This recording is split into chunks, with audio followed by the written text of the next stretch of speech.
Welcome to the Del Walmsley Radio Show. Del challenges the status quo, questions everything, and empowers you to return to your core beliefs to make your life better. If you're ready to hear the truth and get your roadmap to the lifestyle you really want, the next hour will change your life. And now, your host, self-made millionaire, national award-winning investor of the year, CEO and founder of Lifestyles Unlimited, Del Walmsley. The Del Walmsley Radio Show, where the hype ends and the help begins. I'm your host, Del Walmsley, and as always, we're working on your financial freedom, except for today. Today, we're working on your intellectual freedom. Why do I say that? Because today is officially my 65th birthday. Why is that important to the world? It's not. Why is it important to me? Well, because ever since I was a little kid, I've watched all the males in my family die by age 65. And there is actually 2 males in my family that live past 65, and only 2. But all other males, 2 or 3 uncles, and grandfathers and great-grandfathers, and every other male that I ever was acquainted with in my history died by 65. So very early on in life, I decided that I'm going to have to live my life as if I will only live to 65. And what does that mean? That means that like you live your life to retire by 65 and then have 20 years of being retired, I live my life as if I was going to die by 65, so I retired by 35. I actually 34 years of age. But it took on many other twists. And today I'd like to share some of those twists with you. Not that they'll help you, actually. More of a, just get them off my chest again for the 100,000th time. And to bring across the point to you that now that I'm 65, now I have to make some new decisions. And some of you run across this in your life where you peak, and then you have to make new decisions of what's important in life. You have to make a decision of where and I'm going to take my life next. And so today we might get into a little bit of that. But the reality is that when I was just a young kid, I don't remember how old. I mean, the story changes when I tell it because it's retro in my mind. What do I remember? What do I not remember? But somewhere in my life, I realized that I was born a fat kid. And I was not loved by my father because he wasn't an athlete. I was not loved by my mother because she had no ability to love. My mother was an alcoholic, a drug addict, and a complete lunatic. In fact, back then they used to give people mental shock therapy. She got shock therapy. That's how bad they thought she was. She grew up as a destroyed human being because her father didn't love her, but her father came out of the Holocaust. He was a German Jew. And so my grandfather, is a German Jew, and he didn't have time for the kind of love she wanted. She wanted cuddly, feely, touchy love, and he just wanted to be alive. I mean, can you imagine going through the Holocaust and then coming to America, getting away, surviving, becoming a successful business person, and having a bunch of kids? And she was the youngest of all of them, and she just didn't get the kind of cuddly, feely love she thought she should get from her dad. And so she had daddy didn't love me issues. You know, you've always seen those kids nowadays that wear weird hair and tattoos and piercings because daddy didn't love me enough. You know, they're just out there. Whenever you see one, you know it. It's just daddy didn't love me. And so she had daddy didn't love me issues. Married my father, workaholic, just like her father was a workaholic. He couldn't give her enough love. And so she retreated into drugs and alcohol. She was hypochondriac, where she thought she was dying by 15 different ways that every day I ever met my mother, she was sick in some way. She was laying on the couch or laying in bed every day of my life. And so that was my induction to women right there. My dad, on the other hand, was never around. He was always working. He worked 12, 15 hours a day, 5, 6, 7 days a week, trying to make ends meet and put food on the table, but really trying to satisfy her because he never could. He never could satisfy her in any way, shape, or form. So it was a constant situation that by the time he got home after working that hard, he would just hit the bottle and drink. So my dad was an alcoholic. My mother was an alcoholic and a drug addict. She took prescription drugs. They gave her prescription drugs to keep her cuckoo for Cocoa Puffs. And so I had to grow up in the middle of that. Then about 4 years into my life, they had another kid, my sister. By the way, they'd already been divorced and got together in a fling and had my sister on a fling. So they got married again after knowing they couldn't live together, couldn't survive together. They got married again, and because they got pregnant with my sister because they had a fling. All right, so you can see where I came out of. I came out of just a destitute family, and that's probably some of my strength. It's probably all of my strength, to be honest with you. So they had my sister, but she was too drugged up to take care of my sister. My dad was never there working, so guess who got to take care of my sister? I became a parent at 4 or 5 years of age, taking care of my sister, constantly being yelled at because I let my sister do stuff I shouldn't let my sister do. I became the consoler and person taking care of someone else. I was the person that was there to take care of people, take care of my sister, take care of my mother, clean the house, do the dishes, cook the meals. It's painful to talk about, but it's how I grew up. So how did all that turn out to be so good that I became a multi-millionaire and a bodybuilder, power lifter, an Olympic lifter, football player, class president, prom king? Because I was so hateful, and I was a little fat kid.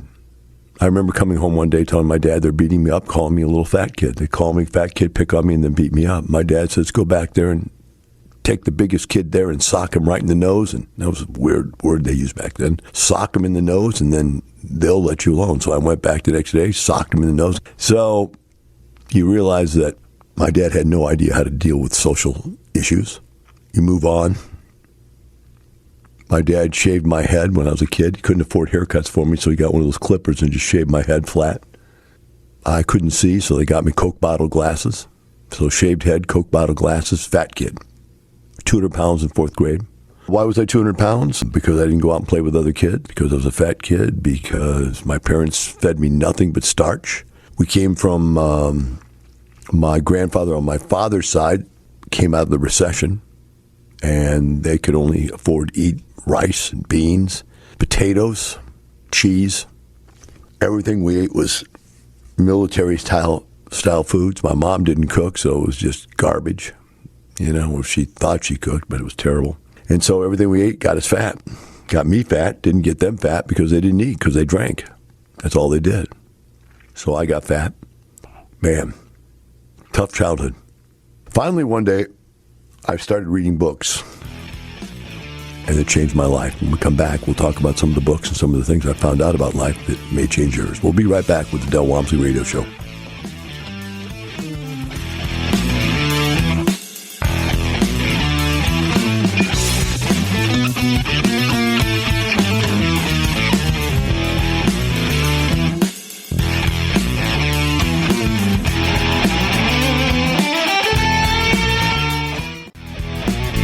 Welcome back. Now here's some more unconventional wisdom to set you free from the man on a mission to retire America, one person at a time, Del Walmsley. Today is officially my 65th birthday, and the reason that's important to me is only because since I was a kid, I believed I'm only going to live to 65 because all the men in my life died by 65, all of my family members. And so I just took it upon myself to give myself a goal to get everything done I wanted in life to be done by 65, which is very interesting because I have done everything I want to do by 65. I've gotten there. I've done it. Been there, done that, had that, do still have that. The bottom line is that I forced myself to do it quicker than most people because I didn't think I had the time that most people had. Now, before we went to break, I was talking about the bad times of being a young kid, and before I found the secret to success. And the secret to success actually became reading, because I didn't go out and play with kids. I didn't get any outside time, didn't have any friends. My parents were both alcoholics. I had nothing to do but sit at home and read and or play games by myself. By the way, I played Monopoly by myself, and I took on 4 different personas, one on each side of the board, and played that game over and over and over again by myself with 4 different personas. And I'm not going to go into the personas today, but there's actually are 4 different ways to handle your money in life. And what it did was it proved to me over and over and over again, because I won constantly with the guy that was the real estate investor. Believe it or not, I actually was doing that when I was a kid. So the bottom line is that I read a couple books that changed my life. The first book I read that changed my life is called Pulling Your Own Strings by Dr. Wayne Dyer. And if you, in any way, shape, or form, feel like people control and manipulate you, in any way, shape, or form, feel like the world has you in a place where you can't make the decisions you want to make in your life, read the book Pulling Your Own Strings. It's unbelievable. It changed everything for me. I read another book that's as good, but more in a holistic manner. Pulling Your Own Strings is about you and what people do to you that controls and manipulates you. Next book I read was called How to Live Free in an Unfree World by Dr. Brown. This was about society, how society wanted to control and manipulate. Now, Pulling Your Own Strings worked from the people closest to you out to society, right? This was generally society. How does society make you believe that conforming to society actually makes sense? So Dr. Brown's a libertarian. He actually ran for president as a libertarian. And it's why today I believe I'm a libertarian. After you read this book, you can't be a Republican or a Democrat. You just can't. Because both of those two parties are trying to control and manipulate you continually to the point where the stuff that they try to make you believe is so obnoxiously wrong that I don't even understand it. I mean, I can't believe. I could go on and on, both Republican, Democrat, of the stupid stuff that they do. And you just sit here as a resident of this country and go, well, at least we live in America where these stupid people can be voted out. So we vote them out and vote in another stupid person. And they are stupid. These people that we think are leaders are the dumbest people in our group. There are smart people. There have been some good leaders. But the people we have in there now, these are the dumbest people I've ever met in my whole life. And I've never even met them. But I can tell you just from watching them, watching the decisions they make, listening to the things they say, the way they walk, the way they're starry-eyed, daisy look in their face, they have no idea what's going on in the real world. They're just making it up as they go. And it blows my mind because as a libertarian, you don't want what they're doing. They're turning this country into a socialist country right now. That blows your mind. But when I was a kid, really the Republicans and the Christians had control of the country. And so you can see what the liberals are doing. They're trying to take that control away that the religious right had forever, which meant you couldn't say this, you couldn't do that, you couldn't be with this kind of a person. I mean, it's unbelievable. It's unbelievable. The right had so much control over the world. Now the left just wants it. They want that control. And now they see they can get it because everybody who grew up under the right-wing control of this country hates it so bad they've all become leftists. And that's why the right's losing now. The left is going to do the same thing. They're going to destroy this country all the way to the left so bad that people are going to be PO'd on it, and they're going to fight back. And then you will see this swinging of the pendulum back the other way. I got to believe that. I can't believe that normal people can't see what's going on with the president right now, Biden, and his people. They're just out of their mind. And when you look at the people that are Congress people, gosh, some of these people should go to another country because they don't belong in this country. They don't like the country. They want to be out of here. They want this country to be a third world country. And so the bottom line is that as a libertarian, I dislike both sides because I see what both sides do wrong to everybody else. I wish there could be a libertarian party. They would get my attention. But every time a libertarian party tries to exist, the other two parties gang up on the Libertarian Party and wipe it out. So it will never exist. People in the middle never exist. People on the far right and people on the far left, they make the money by creating hatred in both sides. So I've been approached by many people for years to pick a side at my company. And why don't we use the company and do this? No. I've never let my company get involved in politics because I hate both sides. So getting back to where I was talking about when I was a kid, and I read these books, Pulling Your Own Strings and How to Live Free in an Unfree World, it taught me some things that were very, very important about not letting other people get in your way and not letting other people dictate your mindset. So one of the first major mindsets that I had to overcome was that you're going to go to college and you're going to get a degree, and that degree is going to give you a job and you're going to work for the rest of your life. I just didn't see that. I went to college. I got good grades. I saw people were stupid. I saw stupid people went to college. I saw that people wouldn't even go to school. They were paying money to go to school. They wouldn't even show up for classes. They wouldn't study. They wouldn't read. They wouldn't do the stuff. And then I realized that college was a sham. It was a gigantic financial sham. It didn't really do any good for people because the people that were rich were already out there making money. So I decided to quit and get out there and start making some money, to get out there and do what really takes to be successful, which is to be an entrepreneur. That's how you make money. Really rich people are all entrepreneurs. Every rich person is an entrepreneur. They're not a college-educated person that had a job and became successful. None of them were. They are a person that decided to invent something themselves and get out on their own and create a company and take it on, take the world on. Now, many of them are more creative than others, and also many of them pick the right thing to do at the right time, which is really genius. If it's at all genius or just lucky, I don't know. But whatever it is, that's why they're rich, not because of a college education, which was a complete waste of money. Be right back with the Del Walmsley Radio Show.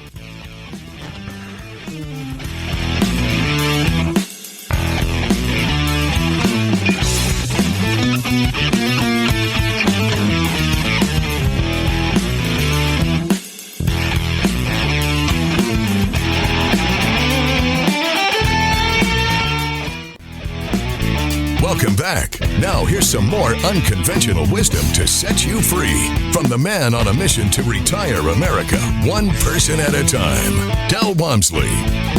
Welcome back to the Del Walmsley Radio Show. Today I'm celebrating my 65th birthday, and doing so by reminiscing back to all the really tough times in my life and the turnaround times when things started to change. And really the toughest was being a child. All my childhood was just absolutely disastrous. And it wasn't until I started reading books that changed my life. Again, the two books I would say that did the most good for me was Pulling Your Own Strings by Dr. Wayne Dyer, and the other one was How to Live Free in an Unfree World by Dr. Brown. And then, as I started to understand that I could take control of my environment, I didn't have to let people control and manipulate me, my life started to change radically. First thing I did was I found a book about a guy who had weighed 400 pounds, that lost it down to 200 and became Mr. Universe. And I saw the book, I read the book, I saw the pictures, and I go, you know what? This is what I need to do. I need to lose my weight. And I went from a 200-pound fat kid down to a 150-pound skinny kid, and then back up to a 200-pound bodybuilder, football player, whatever, in high school. And back 60, I'm 65, so 35, 45, whatever years ago when I was in high school, 200 pounds was one of the bigger kids. I was probably the second biggest kid on our football team. Nowadays, 200 pounds couldn't even qualify as the quarterback, probably. It's just they're so huge now. They're feeding these kids steroids. And that's another thing. Nobody even will admit that. Nobody knows. But these kids are on steroids. It's a young age. They're huge. 300 pounds in high school just can't be. Doesn't exist, man. Which is no problem on mine because I took steroids when I finally became a bodybuilder, a powerlifter, Olympic lifter, and started competing for national awards. You can't compete nationally without steroids. Nobody does. It's a lie that everybody tells you, but every baseball player, football player, they're out there. They're on steroids. Just don't even lie to yourself. It doesn't exist. And the ones that aren't are on the fact that they were grown up from and came from parents who were monstrously big because they were on steroids and crossed over in their genes. You say, well, Del, you sound sour. No, I just know what the truth is. I've been there. I've competed against these guys. I've beat steroid freaks by taking very small amounts of steroids and being a harder worker. And that's another thing I learned out by being an athlete was that hard work can get you somewhere. Working hard, though, isn't as important as working smart. And that's another thing I learned is working smart. The other thing that happened was as I grew up and I started working out is I didn't have a place to work out, so I built a gym at a very early age. I did exhibition lifts. When I was an Olympic lifting champion, I won the Junior Olympics, and I did Olympic lifting lifts in the mall for tips, got the money, gave it to the YMCA, and we built out the YMCA gym so that we had a place to work out. Worked out with a guy named Fred Hatfield and another, which is Dr. Squat, the strongest squatting guy in the world. He had the largest squat by anybody. His weight, which was unbelievable. First guy to squat over 1,000 pounds at 242. He was University of Houston's strength coach. Also was Everson, Jeff Everson, who was the husband of Karina Everson. Karina Everson was Miss Olympia like 2 or 3 times in a row, and Jeff was her husband. And before he was her husband, he was my partner in building these gyms. Before she was married to Jeff Everson, she dated a guy named Bill Kazmaier, which was my roommate. Bill Kazmaier was the strongest man in the world, won the strongest man in the world contest multiple times. And you can look up Bill Kazmaier and see who he is. So Jeff Everson, Bill Kazmaier, Fred Hatfield, these are the guys I grew up with. They're all the best guys in the world at what they did, the strongest, biggest, strongest guys. And they taught me something. Bill Kazmaier told me something one time. He said, Del, people don't want to see small guys lift small weights and say they're the best small guy in the world. They want to see big guys lift big weights, see the best in the world. And then Nellie came along and said, I am number one. 2 is not a winner. 3, no one remembers. I am number one. You want to be it, you can't, because I'm number one. And, you know, you just keep seeing it around the world that the guy that's number 2 and the guy that's number 3 in the world, just nobody cares. Nobody cares who's number 2. Nobody cares who's number 3. They only care who's number 1. And you just got to realize that. And so I realized that at a very early age that if you're not going to be something important, you're not going to be anything because people don't care. And so there's a lot of you out there right now, you're living a life of quiet desperation. You get up every day, you go to work, you do your thing, you have your family, love your family loves you. Don't get me wrong, I'm not being ridiculous here, but it's a ho-hum, humdrum life. And you live that every single day. Well, I just would not allow that to occur in my life. Every single moment of my life up until now has been a contest to be better at something in my life. And I've accomplished everything I set out to accomplish, every goal I ever wrote down. And I've been a goal writer ever since I was a kid. I've written goals down. And I remember when I created Lifestyles, 30 years ago, whenever it was, I sat down and wrote it out. Here's my goals. And within 10 years, I'd hit every goal I ever dreamed of, so I rewrote them. I made them impossible to reach. Within 10 years, I hit them again. Then I made them even more impossible. I'm going to be a nationally known, syndicated radio host, and my program and my company is going to be nationwide. Here we are, 30 years later. We're a nationally syndicated radio show, and I now have real estate companies. I own real estate companies in 7 different states. So, wow.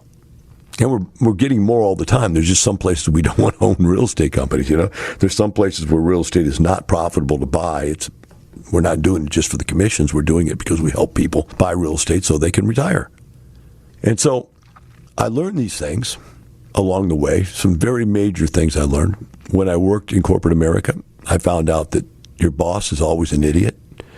And that's why they're your boss, it's because they're an idiot that somebody else likes because they'll be an idiot for them and do whatever they tell them to do. And then they look down to you and expect you to do whatever you tell them to do. And it's a chain of idiocies. I don't even think that's a word. I made up a word. But the reality is that everybody that ever had their hand above me in life as an employee is now 1, dead, or 2, retired broke. Yeah. None of them that ever had their control over me has the money I have. Not even 1/10 of the money I have. Probably not even 1/100th. And I don't say that to brag. I'm just saying to you that that's what that got them. And I could see that. I could see that's what that got them. And I could see it wasn't going to be for me.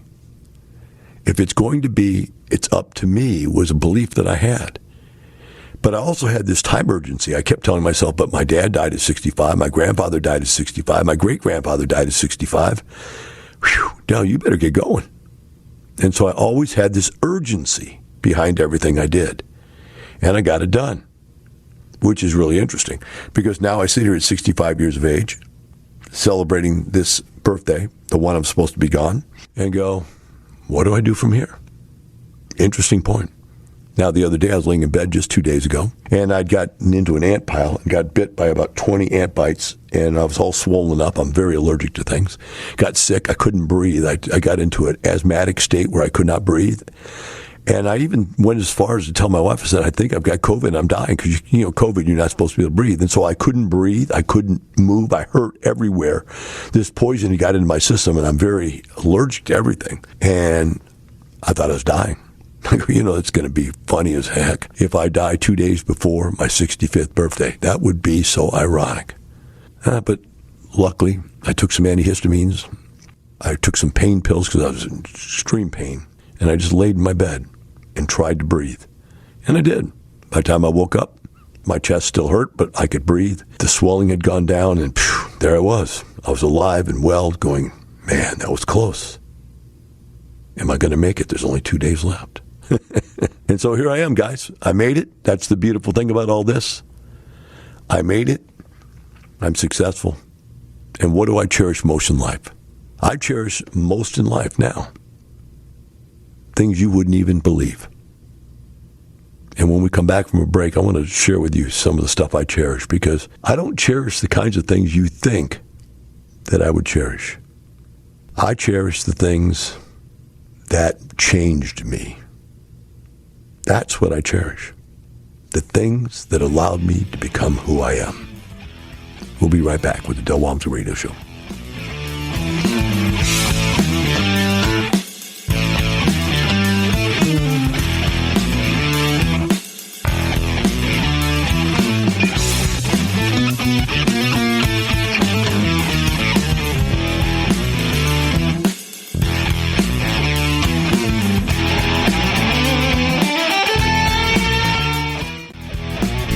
Welcome back. Now here's some more unconventional wisdom to set you free from the man on a mission to retire America, one person at a time, Del Walmsley.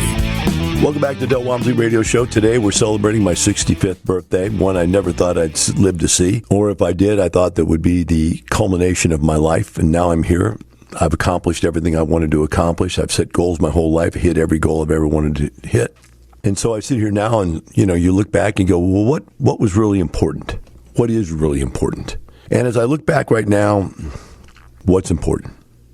How about my 16,000 square foot home with a backyard that is really almost better than any hotel resort you've ever seen?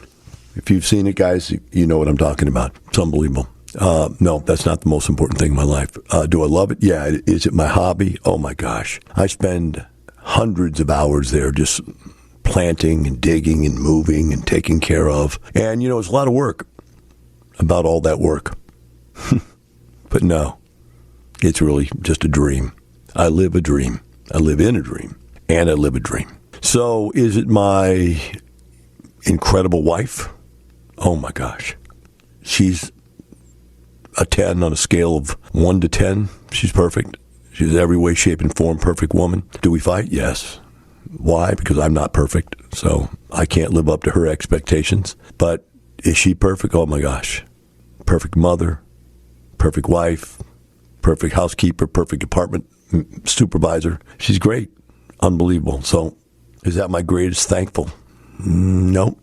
No, I'm sure she'd want me to think that was the most important thing in my life. It's important. It's probably where I spend most of my time, day and night, with her. I'm not a guy's guy. I don't hang out with the guys. I don't go on vacations with the guys. I'm not a guy's guy. I don't care about this stuff. I'm my wife's husband, and everywhere we go together and do it together and so forth. So that's very, very important, but it's still not the most important. I say, well, Del, what the heck could be? Your home? Is it your 4 cars, having a Porsche, a Mercedes, a Cadillac Escalade, and a Ford Raptor, and whatever other car you ever want? Because I could have any car I want. I just don't get into cars. So those are just 4 things, Yeah, I need a super sports car. My wife needs a super sports car.